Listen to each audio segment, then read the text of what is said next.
ವೀಕ್ಷಕರೇ, ದೃಷ್ಟಿ ನ್ಯೂಸ್ಗೆ ಸ್ವಾಗತ ಸುಸ್ವಾಗತ. ಸಂಪುಟ ಸಚಿವರಾದ ಬಳಿಕ ಮೊದಲ ಬಾರಿಗೆ ಬಳ್ಳಾರಿಗೆ ಆಗಮಿಸಿದ ಬಿ ನಾಗೇಂದ್ರ ಅವರನ್ನು ಸಾವಿರಾರು ಕಾರ್ಯಕರ್ತರು ಹಾಗೂ ಅಭಿಮಾನಿಗಳು ಅದ್ಧೂರಿಯಾಗಿ ಸ್ವಾಗತಿಸಿದರು. ನಗರದ ವಿವಿಧ ಭಾಗಗಳಲ್ಲಿ ಹೂಮಾಲೆ ಹಾಕಿ ಘೋಷಣೆಗಳನ್ನು ಕೂಗಿ ಸಚಿವರಿಗೆ ಅಭಿನಂದನೆ ಸಲ್ಲಿಸಲಾಯಿತು.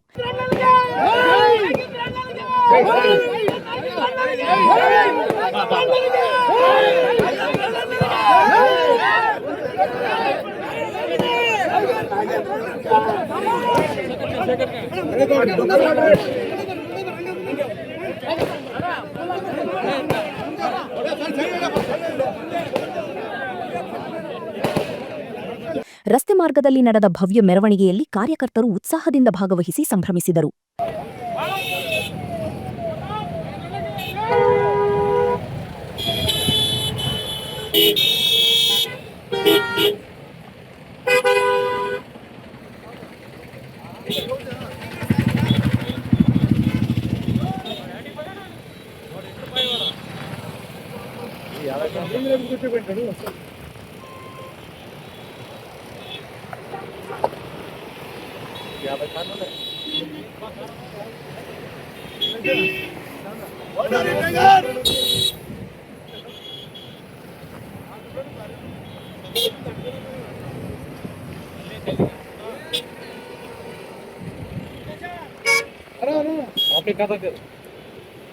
ಬಳಿಕ ಸಚಿವ ಬಿ ನಾಗೇಂದ್ರ ಅವರು ಚೆಳ್ಳಕುರ್ಗಿ ಗ್ರಾಮದ ಪ್ರಸಿದ್ಧ ಎರ್ರಿತಾತ ದೇವಸ್ಥಾನಕ್ಕೆ ಭೇಟಿ ನೀಡಿ ವಿಶೇಷ ಪೂಜೆ ಸಲ್ಲಿಸಿ ಆಶೀರ್ವಾದ ಪಡೆದರು.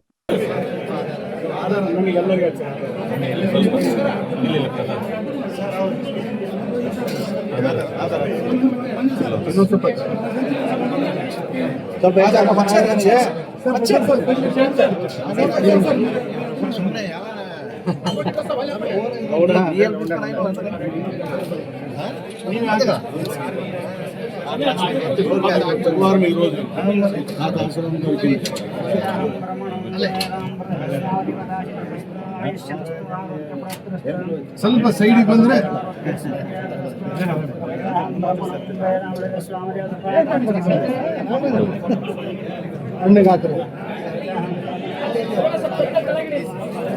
ಸ್ವಲ್ಪ ನೀವು ಬಂದ್ಬಿಡು. ನೀವು ಕೊಡ್ರಿ ಸರ್ ಸರ್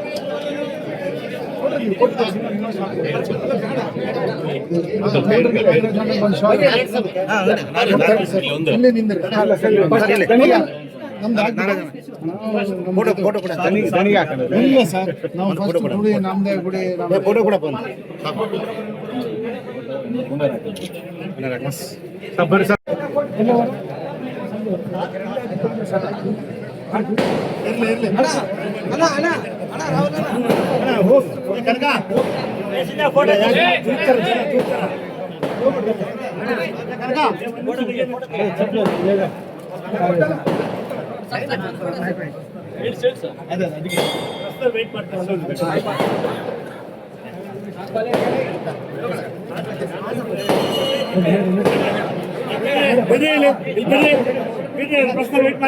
ಸ್ವಲ್ಪ ಮತ್ತೆ ಬರ್ತಾರೆ ಸರ್.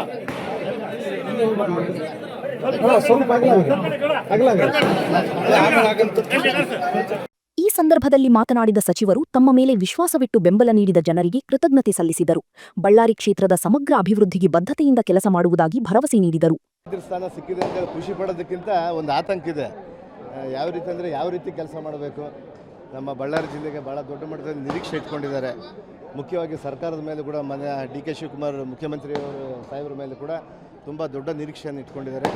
ನನಗೆ ತಿಳಿದಂಗೆ 22 ತಿಂಗಳಲ್ಲಿ ಈ 22 ತಿಂಗಳನ್ನು ನಾನು 44 ತಿಂಗಳಂತೇಳಿ ಯಾವ ರೀತಿ ಇರುತ್ತೋ ಆ ರೀತಿಯಾಗಿ ಕೆಲಸ ಮಾಡ್ಕೊಂಡು ಹೋಗ್ತೀನಿ. ಅದನ್ನು 22 ತಿಂಗಳನ್ನು 44 ತಿಂಗಳಲ್ಲಿ ಎಷ್ಟು ಅವಧಿ ಇರ್ತಾವಲ್ಲ ಅಷ್ಟು ಅವಧಿಗೆ ಇಲ್ಲೇ ಕೆಲಸ ಮಾಡ್ತೀನಿ ಅಂತೇಳಿ ಹೇಳಿ ಇವತ್ತು ನಮ್ಮ ಸಮಗ್ರ ಬಳ್ಳಾರಿ ಅಭಿವೃದ್ಧಿಗೆ ಹಗಲು ರಾತ್ರಿ ಇವತ್ತೇನು 24x7 ಅಂತೀವಲ್ಲ ಅದೇ ರೀತಿಯಾಗಿ ಕೆಲಸ ಮಾಡ್ಕೊಂಡು ಹೋಗಬೇಕು. ಅದ್ರ ಜೊತೆಗೆ ಪಕ್ಷ ಸಂಘಟನೆ ಮಾಡಬೇಕು. ಅದ್ರ ಜೊತೆಗೆ ನಮ್ಮ ಶಾಸಕರನ್ನ ಒಗ್ಗೂಡಿಸ್ಕೊಂಡು ಅವರ ಶಾಸಕರ ಒಂದು ಕ್ಷೇತ್ರಗಳಲ್ಲಿ ಯಾವ ರೀತಿ ಅಭಿವೃದ್ಧಿ ಆಗಬೇಕು, ಯಾವ್ಯಾವ ನೆನೆಗುದಿಗೆ ಬಿದ್ದಿದೆ ಅವನ್ನೆಲ್ಲ ಕೂಡ ಭಾಳ ದೊಡ್ಡ ಮಟ್ಟದಲ್ಲಿ ಯಶಸ್ವಿ ಮಾಡಲಿಕ್ಕೆ ಈ 22 ತಿಂಗಳ ಒಂದು ನೀಲನಕ್ಷೆಯನ್ನು ತಯಾರು ಮಾಡ್ಕೊಂಡಿದ್ದೀವಿ. ಅದರಲ್ಲಿ ಮುಖ್ಯವಾಗಿ ನಮ್ಮ ನಾಸಿರ್ ಹುಸೇನ್ ಅವರು ರಾಜ್ಯಸಭಾ ಸದಸ್ಯರು, ಅವರು CWC ಮೆಂಬರು, ನಮ್ಮ ತುಕಾರಾಮ್ ಸಾಹೇಬರು MP ಅವರು, ಮತ್ತು ನಮ್ಮ ಭರತ್ ರೆಡ್ಡಿ ಅವರು, ಗಣೇಶ್ ಅವರು, ನಮ್ಮ ಸಿರುಗುಪ್ಪ ಶಾಸಕರಾದಂಥ ನಮ್ಮ ನಾಗರಾಜ್ ಅವರು, ಅನ್ನಪೂರ್ಣ ತುಕಾರಾಮ್ ಅವರು, ಇವರೆಲ್ಲರೂ ಸೇರಿ ಒಗ್ಗಟ್ಟು ಸೇರಿ ನಮ್ಮ ಜಿಲ್ಲೆಯನ್ನು ಸಮಗ್ರ ಅಭಿವೃದ್ಧಿಯತ್ತ ನಾವು ತೀರ್ಕೊಂಡು ಭಾಳ ದೊಡ್ಡ ಜವಾಬ್ದಾರಿ ಇದೆ ಸರ್ ಈಗ. ಯಾಕಂದರೆ ಬಳ್ಳಾರಿಯಲ್ಲಿ ಸಂಪೂರ್ಣವಾಗಿ ಬರ ಬಿದ್ದಿದೆ, ಮಳೆ ಇಲ್ಲ, ತುಂಗಭದ್ರಾ ಜಲಾಶಯ ನೀರು ನೀರು ಬಿಟ್ಟಿಲ್ಲ. ಖಂಡಿತವಾಗಿ ಕೂಡ ಈಗಾಗಲೇ ಕೂಡ ಮಳೆ ಪ್ರತಿ ವರ್ಷ ಆಗುವಂಥ ಸಂದರ್ಭದಲ್ಲಿ ಈ ವರ್ಷ ಭಾಳ ಕಡಿಮೆ ಮಳೆ ಆಗಿದೆ. ಆದರೂ ಕೂಡ ಇವತ್ತಿಗೆ ನನಗೆ ಸುಮಾರು 65 TMC ಅಷ್ಟು ಇವತ್ತು ತುಂಬಿದೆ. ಇವತ್ತು ಇನ್ನೂ ಒಂದು ಅಂದರೆ ಇನ್ಫ್ಲೋ ನಮಗೆ ಮೊನ್ನೆ 1 ಲಕ್ಷ ಕ್ಯೂಸೆಕ್ಸ್ ಒಂದಿನ 2 ದಿನ ಮಾತ್ರ ಬಂತು. ಅದು ಒಂದು ವಾರ ಹರಿದಿದ್ರೆ ನಮಗೆ ಇಷ್ಟೊತ್ತಿಗೆ ಡ್ಯಾಮೇ ತುಂಬಿಡ್ತಾ ಇತ್ತು. ಆ ರೀತಿಯಾಗಿ ಇವತ್ತು 30,000ದಿಂದ 40,000ಕ್ಕೆ ಬಿದ್ದಿದೆ. ಇವತ್ತು ಬಹುಶಃ ಇಲ್ಲ, ಖಂಡಿತವಾಗಿ ಕೂಡ ಇವತ್ತು ಅಲ್ಲ, ನಮ್ದು ಏನಂದರೆ ನಮ್ಮದು ಎಕ್ಸ್ಪೆಕ್ಟೆಡ್ ಈಗ ನಾವು ಇನ್ನೂ ಮುಂದಿನ ದಿನಗಳಲ್ಲಿ ಒಂದು 10ರಿಂದ 15 ದಿನ ಒಳಗಡೆ, ಒಂದು 10 ದಿನ ಒಳಗಡೆ ಇನ್ನೊಂದು ಭಾಳ ದೊಡ್ಡ ಮಟ್ಟದಲ್ಲಿ ಒಂದು ಮಳೆಯಾಗುವಂಥ ಸಾಧ್ಯತೆ ಕಂಡು ಬರ್ತಾ ಇದೆ. ನನಗೆ ಬಹುಶಃ ಈ ಹರಿತಾತನ ಕೃಪೆ ಆಶೀರ್ವಾದದಿಂದ, ಬಳ್ಳಾರಿಯ ದುರ್ಗಮ್ಮನ ಆಶೀರ್ವಾದದಿಂದ, ನಮ್ಮ ಹುಲಿಗಮ್ಮನ ಆಶೀರ್ವಾದದಿಂದ, ನಮ್ಮ ಬಳ್ಳಾರಿ ಎಲ್ಲ ರೈತರ ಒಂದು ಸುಖಕ್ಕೆ ಮಳೆರಾಯ ಬರ್ತಾನೆ, ನಮ್ಮ ಡ್ಯಾಮ್ ತುಂಬುತ್ತೆ. ಈ ಬಾರಿ ಕೂಡ ನಾವು ಖಂಡಿತವಾಗಿ ಕೂಡ ICC ಮೀಟಿಂಗಲ್ಲಿ ಕರಿತೀವಿ. ಈಗಾಗಲೇ ಕೂಡ ಮುಖ್ಯಮಂತ್ರಿ ಗಮನಕ್ಕೂ ಕೂಡ ಬಂದಿದೆ ಇವತ್ತು. ಯಾಕಂದರೆ ಇನ್ಚಾರ್ಜನ್ನು ಯಾರನ್ನು ಮಾಡಬೇಕಂತೇಳಿ ನೋಡ್ತಾ ಇದ್ದಾರೆ ಕೊಪ್ಪಳದಿಂದ. ಬಹುಶಃ ಎಲ್ಲಿ ಯಾರನ್ನ ಸಲಹಾ ಸಮಿತಿಗೆ ಅಧ್ಯಕ್ಷರು ಮಾಡ್ತಾರೋ ಅವರು ಬಂದು ಬೇಗನೆ, ಯಾಕಂದರೆ ಇನ್ನೊಂದು ವಾರದ ಅವಧಿ ನೋಡ್ಕೊತಾ ಇದ್ದೀವಿ ಎಷ್ಟು ತುಂಬುತ್ತೆ ಅಂತೇಳಿ. ಅದರ ಮೇಲೆ ನಾವು ನೀರಾವರಿ ಸಲಹಾ ಸಮಿತಿಯನ್ನು ಕರೆದು ಎಷ್ಟು ಯಾವ ಬೆಳೆಗೆ ಎಷ್ಟು ನೀರು ಬಿಡಬೇಕು, ನಮಗೆ ಅಟ್ಲೀಸ್ಟ್ 80 TMC ಬಂದ್ರೇ ನಾವು ನೀರು ಕೆರೆಗೆ ನಮ್ಮ ಬೆಳೆಗಳಿಗೆ ನೀರು ಬಿಡುವಂಥದ್ದು ಪ್ರಕ್ರಿಯೆ ಯಾವತ್ತೂ ನಡೀತಾ ಇದೆ ಒಂದು ಬೆಳೆಗೆ. ಬಹುಶಃ ಈ ಸರ್ತಿ ಜಾಸ್ತಿನೇ ಬರ್ಬೋದು ಅಂತೇಳಿ, ಅಂದರೆ ಪೂರ್ಣ ಪ್ರಮಾಣದಲ್ಲಿ ತುಂಗಭದ್ರಾ ಡ್ಯಾಮ್ ತುಂಬುವಂಥ ನಿಟ್ಟಿನಲ್ಲಿ ಸಲಹಾ ಸಮಿತಿ ಆದಮೇಲೆ ಇವತ್ತು ಖಂಡಿತವಾಗಿ ಕೂಡ ಸಲಹಾ ಸಮಿತಿಯ ನಿರ್ದೇಶನದೊಂದಿಗೆ ನಮ್ಮ ರೈತರ ನಮ್ಮ ಚಾಲೆಂಜ್ ಏನಿದೆ ಅಂದರೆ ದೇವರ ಕೃಪೆಯಿಂದ 2 ಬೆಳೆಗೆ ನೀರು ಕೊಡಬೇಕಂತೇಳಿ ನಾವು ಅಂದ್ಕೊಂಡಿದ್ದೀವಿ. ಸರ್ಕಾರ ಫಸ್ಟ್ ಟೈಮು ಮಿನಿಸ್ಟರ್ ಆದಾಗ ಇದ್ದ ಸನ್ನಿವೇಶ ಬೇರೆ ಥರ ಇತ್ತು. ಏನು ಸರ್, ನೀವು ಫಸ್ಟ್ ಟೈಮು ಮಿನಿಸ್ಟರ್ ಆದಾಗ ಸನ್ನಿವೇಶ ಬೇರೆ ಥರ ಇತ್ತು, ಈಗ ಬೇರೆ ಥರ ಇದೆ. ಯಾಕಂದರೆ ಈ ಸತಿ 3-4 ಜನ ಜಿಲ್ಲೆಯಿಂದ ಸಚಿವ ಆಕಾಂಕ್ಷಿಗಳಿದ್ರು. ಆದರೆ ಈಗ ಕೆಲವರು ಮುನ್ಸ್ಕೊಂಡಿದ್ದಾರೆ, ಅವ್ರನ್ನೆಲ್ಲ ಹೆಂಗೆ ಅನ್ನೋದೊಂದಿದೆ. ನೀವು ಬೇರೆ ಜಿಲ್ಲೆಗಳಲ್ಲಿ ಪ್ರಾಬ್ಲಮ್ ಆಗಿರ್ಬೋದು, ನಮ್ಮ ಜಿಲ್ಲೆಯಲ್ಲಿ ಯಾರಾದರೂ ಮುನ್ಸ್ಕೊಂಡಿದ್ದಾರೆ? ಎಲ್ಲಿ ಇಲ್ಲ. ನಾವೆಲ್ಲ ಕೂಡ ಅಣ್ಣ ತಮ್ಮಂದಿರ ರೀತಿಯಲ್ಲಿ ಇದ್ದೀವಿ. ನಾವು ಪ್ರಥಮವಾಗಿ ನನ್ನ ಫಸ್ಟ್ ಡೇ ಇಂದ ಕೂಡ ಮುಖ್ಯಮಂತ್ರಿ ಪ್ರಮಾಣ ವಚನ ಆದಮೇಲೆ ನಮ್ಮ 5 ಶಾಸಕರು ನಾವು ಸಮರ್ಥರಾಗಿದ್ದೀವಿ ಅಂತ ಹೇಳಿದ್ದೀನಿ. ಇವತ್ತು ನಂದು ಅದೇ ನಿಲುವಿದೆ. ಪ್ರತಿಯೊಬ್ಬರು ಸಮರ್ಥರಾಗಿದ್ದಾರೆ. ನಾಗರಾಜ್ ಅವರಾಗಿರ್ಬೋದು, ನಮ್ಮ ಗಣೇಶ್ ಅವರಾಗಿರ್ಬೋದು, ಭರತ್ ರೆಡ್ಡಿ ಅವರಾಗಿರ್ಬೋದು, ನಮ್ಮ ತುಕಾರಾಮ್, ನಮ್ಮ ಅನ್ನಪೂರ್ಣ ತುಕಾರಾಮ್ ಅವರು ಎಲ್ಲರೂ ಕೂಡ ಸಮರ್ಥರಾಗಿದ್ದಾರೆ, ಎಲ್ಲರೂ ನಿಭಾಯಿಸ್ತಿದ್ದಾರೆ. ಆದರೆ ಇವತ್ತು ಹೈಕಮಾಂಡ್ ಒಂದು ನಿರ್ದೇಶನ ಮಾಡಿದೆ. ಇವತ್ತು ನಮ್ಮ ಪಕ್ಷದಲ್ಲಿ ಹೈಕಮಾಂಡ್ ತೀರ್ಮಾನಕ್ಕೆ ನಾವೆಲ್ಲ ಬದ್ಧರಾಗಿರ್ತೀವಿ. ಇವತ್ತು ಎಲ್ಲ ಕೂಡ ಒಗ್ಗೂಡಿಕೊಂಡು ನಾವು ಈ ಬಳ್ಳಾರಿ ಜಿಲ್ಲೆನ ಅಭಿವೃದ್ಧಿ ಮಾಡ್ತೀವಿ. ಯಾರಿಗೆ ಕೊಟ್ಟರು ಕೂಡ ನಮ್ಮ ಆತಂಕ ಏನಿತ್ತು ಅಂದರೆ ಬಳ್ಳಾರಿಗೆ ಯಾರಿಗೂ ಕೊಡಲ್ಲೇನೋ ಅಂತ ಒಂದು ಆತಂಕ ಇತ್ತು. ನನಗೂ ಹಂಗೆ ಇತ್ತು. ಆದರೆ ಕೂಡ ಇವತ್ತು ನಮ್ಮ ರಾಜ್ಯದ ನಾಯಕರು ಮತ್ತು ನಮ್ಮ ಕೇಂದ್ರದ ನಾಯಕರು ಇವತ್ತು ದೊಡ್ಡ ಜವಾಬ್ದಾರಿಯನ್ನು ಕೊಟ್ಟು ಕಳಿಸಿದ್ದಾರೆ. ಎಲ್ಲರೂ ಒಗ್ಗೂಡಿಕೊಂಡು ನೀವು ಇವತ್ತು ಖಂಡಿತವಾಗಿ ಕೂಡ ನಾನು ಚಳಿಗುರಿಕೆ ದೇವಸ್ಥಾನದಲ್ಲಿ ಹೇಳ್ತಾ ಇದ್ದೀನಿ, ಎರಿತಾತನ ದೇವಸ್ಥಾನದಲ್ಲಿ ಇವತ್ತು ನಾನು ಹೇಳ್ತೀನಿ 2028ನೇ ಚುನಾವಣೆಯಲ್ಲಿ 5ಕ್ಕೆ5 ಯಾವ ರೀತಿ ನಾವು ಬಹುಮತದಿಂದ ಗೆದ್ದಿದ್ವುದೋ ಅದಕ್ಕಿಂತ ಒಂದು 10,000 ಜಾಸ್ತಿಯಲ್ಲಿ ಕೂಡ ಪ್ರತಿಯೊಬ್ಬ ಶಾಸಕರು ಕೂಡ ಗೆಲ್ತೀವಿ. ಮತ್ತು 2028ಕ್ಕೆ ಮಾನ್ಯ DK ಶಿವಕುಮಾರ್ ಅವರ ನೇತೃತ್ವದಲ್ಲಿ ಮತ್ತೊಮ್ಮೆ 2028ರಲ್ಲಿ ಕೂಡ ಮುಖ್ಯಮಂತ್ರಿ ಆಗ್ತಾರಂತ ಭಾವನೆ ಇದೆ. ಯಾವ ಖಾತೆ ಕೊಟ್ಟರು ಕೂಡ ನಾನು ಮಾಡ್ತೀನಿ.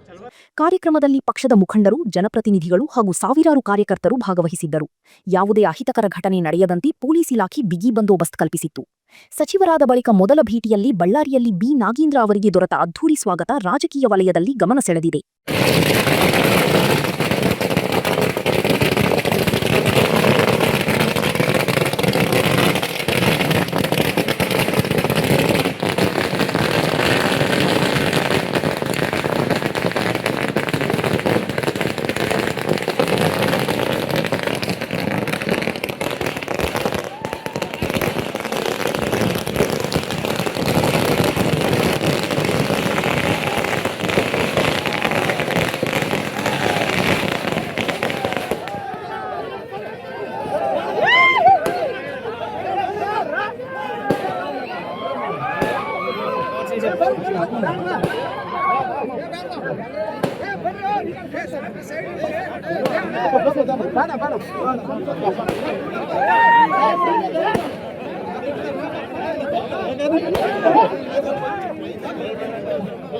ವರದಿ ಬಾವಿಹಳ್ಳಿ ನಂದ್ಯಾ ನಾಯ್ಕ್, ದೃಷ್ಟಿ ನ್ಯೂಸ್, ಬಳ್ಳಾರಿ.